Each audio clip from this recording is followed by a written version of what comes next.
बाजी गे तोरा भूल के खातिर गजान बनाबो बाजी गे तोरा भूल के खातिर गजान बनाबो बाजी गे हमारा से पहले बियाह करके मार ले बाजी गे हाँ बाजी गे तोरा भूल के खातिर गजान बनाबो बाजी गे तोरा भूल के खातिर गजान बनाबो बाजी गे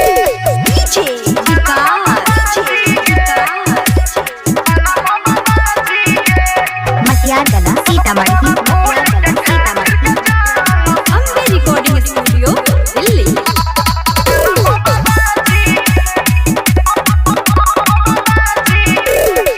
हमारा से प्यार कैलही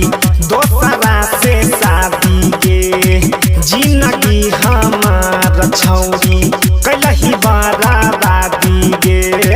कैलही बराबादी गे हमारा से प्यार कैलही दोसरा से शादी गे जिंदगी हमार छौरी कैलही बराबादी गे आई तो जे गाम लगैबो ने हम फांसी गे आई तो जे गाम लगैबो ने हम फांसी गे हाँ फांसी गे तोरा भूल के खातिर गजान बनाबो बाजी गे तोरा भूल के खातिर गजान बनाबो बाजी गे तोरा भूल के खातिर गजान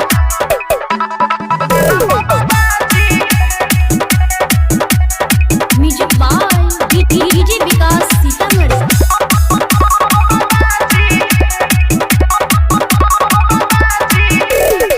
अब छौई याद तोहर दियो कौन गाली गे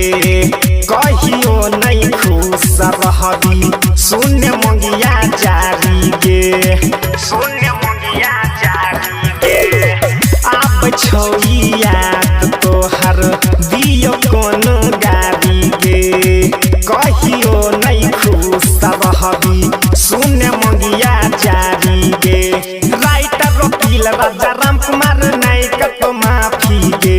मोती माइकल राम कुमार नायक तो माफी गे हाँ माफी गे तोरा भूल के खातिर गजान बनाबो बाजी गे तोरा भूल के खातिर गजान बनाबो बाजी गे हमारा से पहले बियाह करके मार ले बाजी गे हाँ बाजी गे तोरा भूल के खातिर गजान बनाबो